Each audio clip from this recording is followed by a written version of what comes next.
des raisons qui fait que ces personnes-là jettent dans la rue comme ça de façon sauvage, ils disent oui, mais le ministère ou le gouvernement ne met pas des poubelles tous les 1 mètre parce que eux, dans leur tête, il faut qu'il y ait des poubelles qui soient alignées. En fait, chaque fois qu'ils font un pas, ils veulent voir une poubelle, comme ça, ils jettent. C'est pas possible, en fait, que le gouvernement puisse mettre des poubelles tous les 10 mètres parce que ça coûte cher. Par contre, dans toutes les rues, dès que tu vois un magasin, tu sais qu'il y a une poubelle qui est là. Tu peux la jeter dedans. Mais les gens, ils voient ces poubelles-là et ils jettent à côté. Donc, c'est un problème d'éducation. C'est un problème de conscience, comme l'ambassadeur a dit tout à l'heure.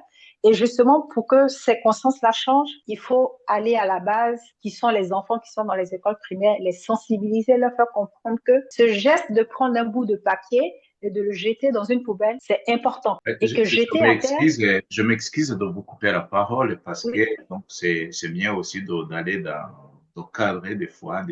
Vous faites quelque chose que j'ai pas envie d'oublier. Vous avez fait allusion à l'ambassadeur qui a été ministre de l'Environnement. Et donc, il a parlé de son expérience et quand il était ministre, vous avez attendu ce qu'il a fait.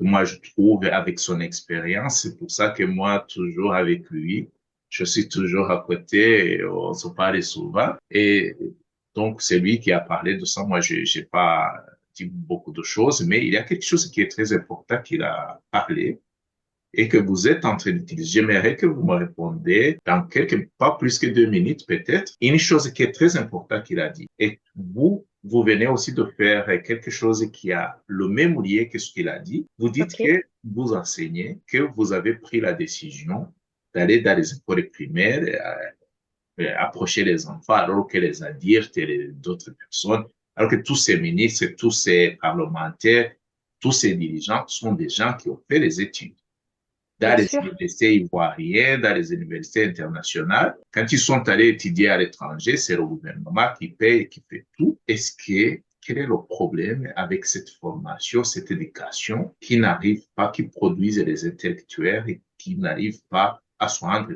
compte qu'il y a un grand problème? Ou bien c'est nous qui avons des problèmes parce que nous voyons qu'il y a un problème, alors qu'il y a les Ivoiriens qui ne voient pas qu'il y a des problèmes. C'est tout, c'est Ouais. nous ou c'est ces intellectuels produits par l'État ou Bonne question. Parce que pourquoi les enfants vont comprendre ce que les docteurs et d'autres intellectuels ne veulent pas comprendre ou ne pas comprendre. Pourquoi c'est les enfants qui vont comprendre toutes ces choses comme c'est vrai. Parce que c'est vrai, effectivement, c'est les adultes qui devraient comprendre que vivre dans un environnement insalubre et sale, c'est pas normal, en fait.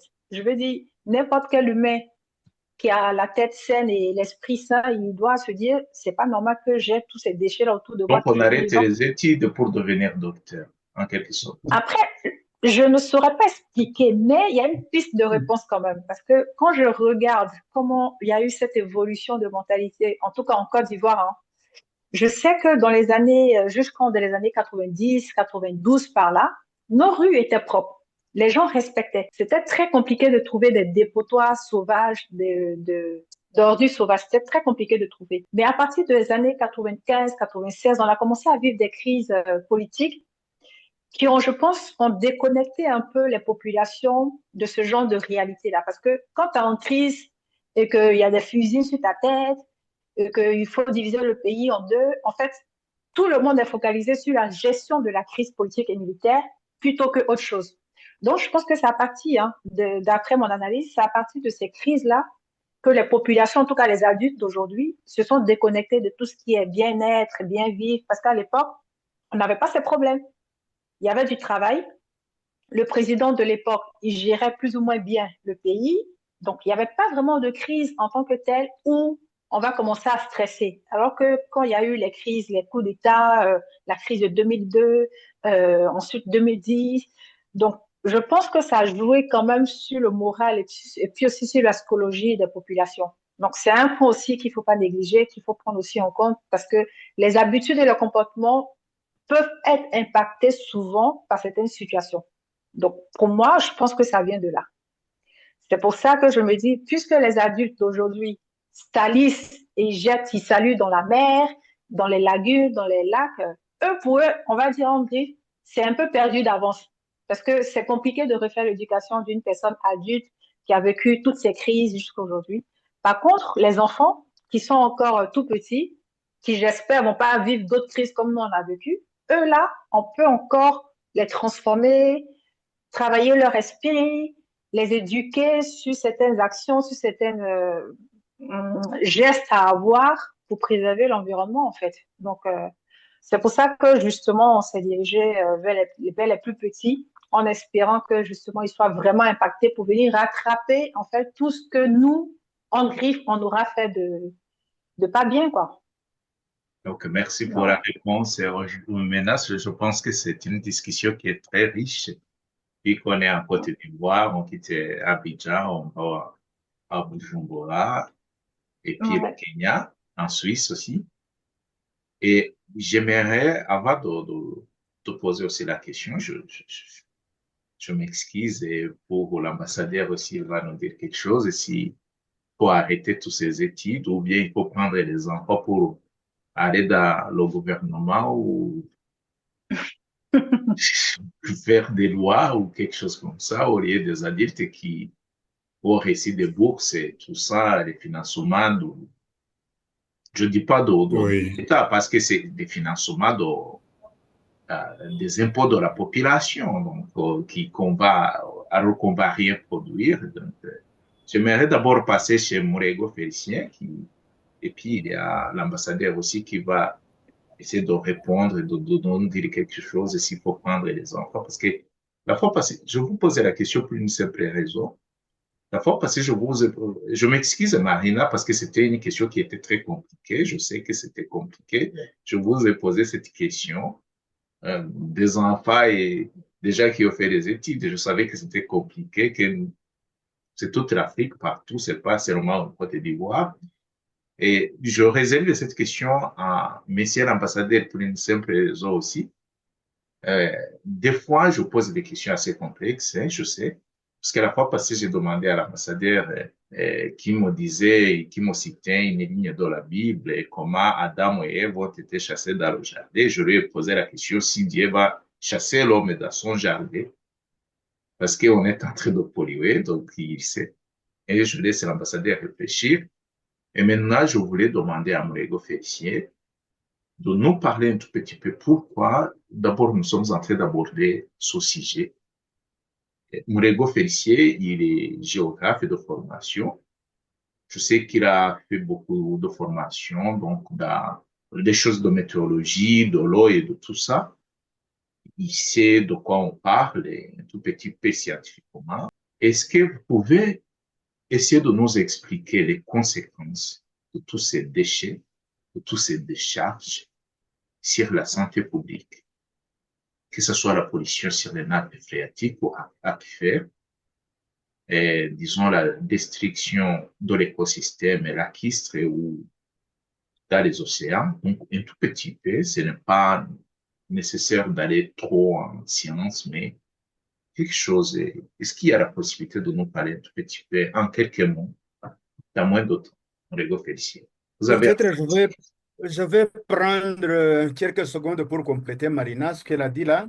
Euh, Normalement, si on veut faire un changement, on commence par les enfants parce que ça prend beaucoup de temps. Si vous voulez changer les choses subitement, là, c'est une révolution. Et la révolution, ça ne marche pas. Un changement graduel, si vous éduquez les enfants quand ils vont devenir adultes, au moins ils auront ça en tête. Ok, maintenant passons sur la contamination de la nappe phréatique. Vous savez que les dépotoirs, quand il pleut, il y a normalement, on dit que dans le cycle de l'eau, il y a l'évaporation, il y a le ruissellement et il y a l'infiltration. Donc, les éléments solubles toxiques entrent dans la nappe phréatique, ce qui veut dire que l'eau souterraine est contaminée. Bien sûr, cette eau souterraine, on sait que l'eau souterraine, c'est la source des... L'eau des sources provient de la nappe phréatique. Donc, si la nappe phréatique est contaminée, c'est-à-dire que les gens vont boire de l'eau contaminée. La même chose pour les animaux qui vivent dans l'eau, puisque cette eau provient des rivières, de la pluie, là. Les produits toxiques entrent dans les sources, là où l'eau est stockée, disons les lacs, les rivières et l'océan. Donc, si vous contaminez la nappe phréatique, tout cet environnement-là est affecté. J'ai essayé d'être très bref Mhm. Donc, oui, pour rester dans le temps alloué. j'aimerais revenir à l'ambassadeur, monsieur l'ambassadeur. Je ne sais pas si vous aviez noté la question que j'avais posée. Si on laisse les enfants aller dans le Parlement, on fait rentrer les adultes qui ont reçu de l'argent public pour aller faire les universités dans les grandes universités internationales qui n'arrivent pas à faire quelque chose pour la nation. Monsieur l'ambassadeur, si vous êtes. Oui, merci. Avant de répondre à la question, je voudrais d'abord féliciter Madame Marina. C'est une bonne initiative. Et puis, j'ai oublié de dire une chose. Dans notre capitale, Bujumbura, il y a des administrateurs qui ont pris cette initiative d'installer des poubelles, mais on a mis des déchets dans les poubelles, etc. Même quand on dit ça c'est biodégradable ou non biodégradable, la population n'a pas été suffisamment formée pour ne pas mélanger les déchets. Et puis, le système d'évacuation n'est pas satisfaisant, ce qui fait que ces poubelles sont toujours remplies là-bas. Et puis, OK. Donc, il y a une initiative d'installer des poubelles, mais il faudrait aussi qu'il y ait une garantie, une assurance que ces poubelles vont être déchargées, sinon on ne fait qu'amasser. Alors, ce que Marina a dit, si on sensibilisait les élèves, les jeunes et les enfants, euh, je me dis que les choses changeraient. C'est pas dans le domaine de l'assainissement, mais nous avons développé un petit projet de lutte contre la malaria. Donc, ce que nous avons appelé écolier contre la malaria, où il y a, disons, un slogan où l'enfant doit dire je suis vraiment le héros de la défense de OK. Et là, nous avons été surpris par un enfant de 12 ans comme ça, qui avait bien appris les méthodes pratiques pour la prévention, etc., se coucher sous une moustiquaire, etc. Et l'enfant, quand il est arrivé à la maison, il a dit à sa mère, aujourd'hui, je ne peux pas me coucher sans qu'il y ait une moustiquaire. Alors la maman s'est fâchée, elle a dit, où est-ce que tu as trouvé ça? Alors l'enfant, il a dit, c'est ça que nous venons d'apprendre, parce que les jeunes et les enfants sont les plus vulnérables, etc., tout ça. Nous devons nous protéger. Alors la maman n'a pas compris. Le lendemain, la maman a accompagné l'élève, son enfant à l'école, et la maman a posé la question au directeur, cet enfant, ce qu'il me raconte, ça vient d'où? Alors, il a expliqué et le directeur a dit, maintenant, il faut que les choses changent. Maintenant, c'est une formation que les enfants viennent de recevoir que pour ne pas tomber malade à cause du paludisme et s'absenter à l'école, il faut qu'il y ait des méthodes de protection. Alors, la maman, elle a compris, elle a dit, OK, je vais mettre ça. Alors, si l'enfant n'avait pas parlé, l'attitude de la mère n'aurait pas changé, mais OK. Alors, une autre expérience que j'ai vécue à Kigali, c'est aussi parce qu'à Kigali, il ne faut pas jeter les bouteilles comme ça dans la rue, etc. Alors, un enfant qui a vu un monsieur qui avait un bon véhicule, etc., il a fini de boire de l'eau, il a jeté la bouteille dans la rue. Et l'enfant, il a pleuré, il a crié. Et le monsieur, il pensait qu'il venait de cogner l'enfant, mais ce n'était pas cela. Et puis tout le monde a couru voir ce qui venait d'arriver. Et on a posé la question, pourquoi est-ce que tu pleures? Alors, il dit, je ne comprends pas comment un monsieur comme celui-là peut jeter une bouteille en plastique dans la rue. Alors les gens, le monsieur il est sorti de son véhicule, il a demandé pardon, il a dit plus jamais cela, il a pris la bouteille, il est parti. Donc si l'enfant se taisait, les choses ne changeraient pas. Alors maintenant, si on prenait les enfants bien éduqués, bien informés, on leur dit maintenant vous allez au Parlement, à l'Assemblée, etc. Les enfants peuvent parler comme ça. Moi, quand je dis ça, les gens vont dire mais ils s'amusent. Mais si un enfant dit cela, les choses peuvent changer. Mais il faut les former, il faut les mettre sur vraiment la bonne direction des choses. Parce que ce qui est étonnant, et surprenant, c'est que quand nous disons la protection de l'environnement, C'était décidé en 1972 dans le sommet qui s'est tenu à Stockholm. Ils ont dit la protection de l'environnement, c'est pour assurer une bonne vie pour les générations actuelles, mais surtout le bien-être des générations futures. Alors aujourd'hui, je me pose la question, si nous continuons à faire ça, nos enfants, nos petits-enfants, moi en 2040, 2060, je pourrais ne pas être là. Mais ce qui est important, c'est qu'il faut éduquer nos jeunes enfants, nos futurs dirigeants, pour qu'en 2040, l'Afrique vraiment change pour dire voilà ce que l'on peut faire. Voilà, les déchets, ça vient de chez nous. Comment est-ce qu'on peut les traiter pour, disons, l'économie circulaire? Au lieu que ce soit un problème, il faudrait inventer autre chose. Merci. Aujourd'hui, on a les dépotoirs, on a les déchets, on n'a pas d'entreprise de recyclage.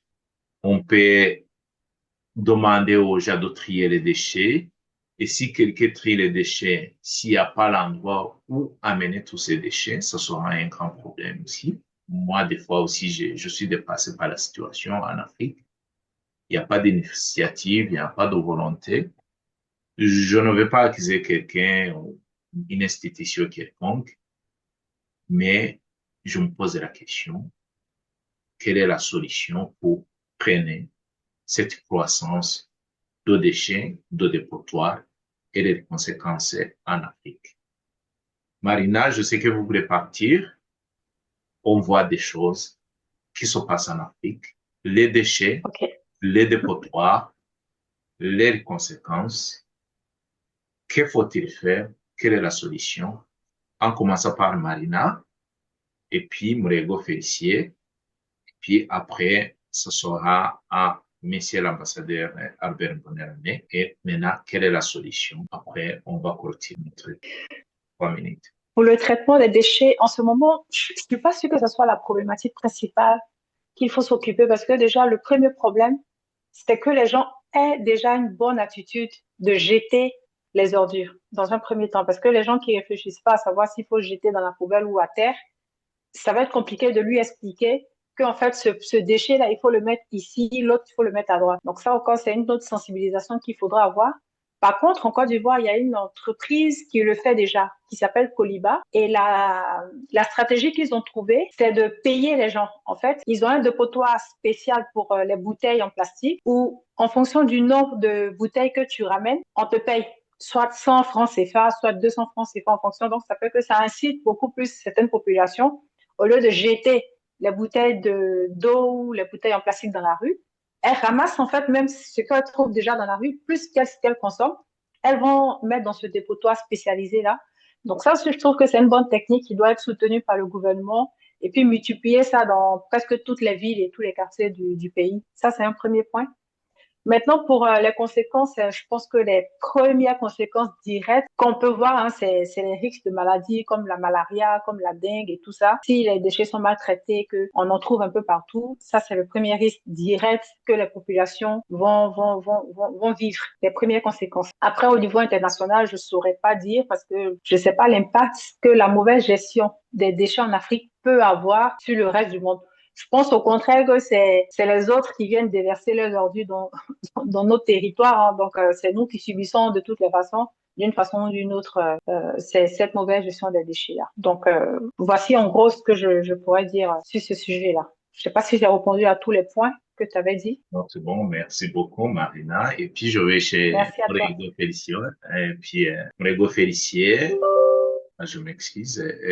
Donc, c'est la même question. Quelle est la solution pour freiner la croissance de tous ces déchets, de tous ces dépotoirs et les conséquences? Pour moi, je commencerai par il faut une sensibilisation très forte de la population et des institutions de l'État sur l'importance de diminuer, de réduire cette pollution qui provient des dépotoirs. Et le gouvernement doit intéresser les investisseurs parce que dans les dépotoirs, il y a beaucoup de choses. Donc, il y a les bouteilles, il y a les verres, il y a les métaux.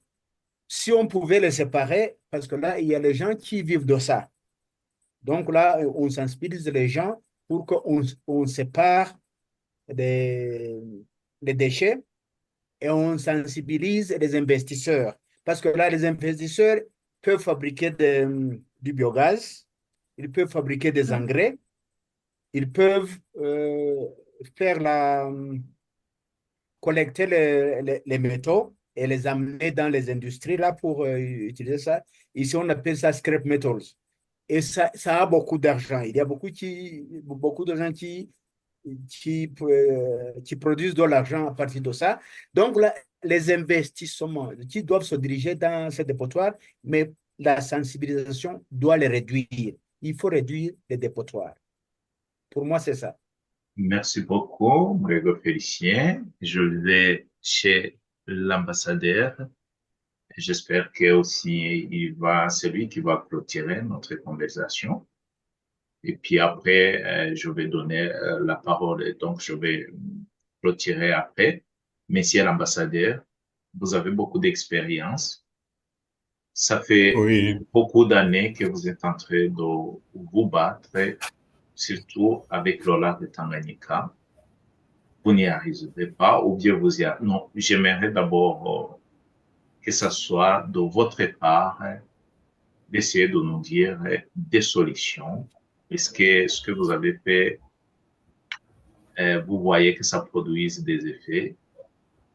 Quelle est la solution pour qu'il y ait d'autres personnes qui arrivent à comprendre votre travail ou qui peuvent comprendre, par exemple, comment réduire tous ces déchets, les dépotoirs, pour que l'Afrique soit au même niveau d'un pays comme l'Allemagne, là où vous avez été ambassadeur, monsieur l'ambassadeur.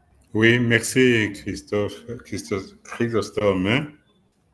Je crois que tout a été dit par nos collègues Marina et Félicien. Pour moi, ce qui est difficile, c'est vraiment la prise de conscience, la volonté politique. Félicien, il le sait. Marina, elle est là, elle fait des initiatives. Mais pour inciter les dirigeants à prendre les choses à main, je veux vous envoyer une petite déclaration qui a été faite en 2015 par les ministres de l'Environnement, de l'Assainissement, c'était à Dakar. Et puis, il y a une autre déclaration qui s'est passée, je crois que c'était en 2008, à Etéquini, pour dire qu'il faut que vraiment les gouvernements prennent tout ce qu'il faut pour mettre en avant l'assainissement, parce qu'aujourd'hui, l'assainissement, c'est complètement oublié. Donc, ce que j'allais ajouter à ce que nos voisins ont dit, vous l'avez marqué, hein, et c'est très intéressant, il faudrait encourager l'économie circulaire pour que les déchets ne soient pas vraiment un problème, mais que ça puisse être une source de revenus, création d'emplois, etc. Et puis, un autre accent à mettre sur le point, c'est il faudrait continuer à sensibiliser les gens et puis éduquer aussi. Donc, si nos jeunes ne sont pas éduqués, ne sont pas sensibilisés, les choses ne vont pas changer parce que connaissez l'adage qui dit après moi le déluge. Donc, on dirait que si je pars, rien ne me concerne. Alors que nous sommes là pour préparer l'avenir des générations futures. Donc, c'est vraiment, évidemment, il nous manque, comme Marina l'a dit, il faut que le gouvernement puisse appuyer d'autres initiatives. Je vois ici à Bujumbura, il y a des jeunes qui organisent des associations pour la collecte des déchets, etc. Mais après, on les collecte, et ça fait quoi? Donc, c'est ça la problématique qui se pose. Et puis après, susciter nos partenaires. Mais pour qu'un partenaire se lève, il faudrait que en Côte d'Ivoire, à Abidjan, à Bujumbura, au Kenya, qu'il y ait vraiment cette volonté pour dire nous voulons faire ça, il nous manque ceci. Alors là, les partenaires pourront accompagner nos actions. Mais sans la volonté politique, il n'y aura pas de changement. C'est ça mon inquiétude. Mais comme disait Albert Camus, gardons l'espoir. Merci beaucoup. Je vous remercie beaucoup. Je remercie très sincèrement Marina. Marina, merci beaucoup. Ça fait longtemps qu'on avait organiser cette occasion. Donc, maintenant, je pense qu'on est tac. C'est moi qui te remercie. Salutations à tous les jeunes de l'acier. Je ne manquerai pas. Merci beaucoup. Et puis, merci. Monsieur l'ambassadeur, merci beaucoup. Monsieur l'ambassadeur, une bonne année. Et je dis merci beaucoup aussi parce que le travail noble que vous êtes en train de faire pour le lac Tanganyika, on voit qu'après, on devient amis, on apprend la langue de l'environnement, quand vous arrivez à parler dans une langue que beaucoup de Burundais ne comprennent pas, même. Oui. Ils savent de quoi on parle. Et puis, Moulego félicité. Donc, on est toujours ensemble. Et merci beaucoup aussi pour la bonne cause que nous sommes en train de défendre.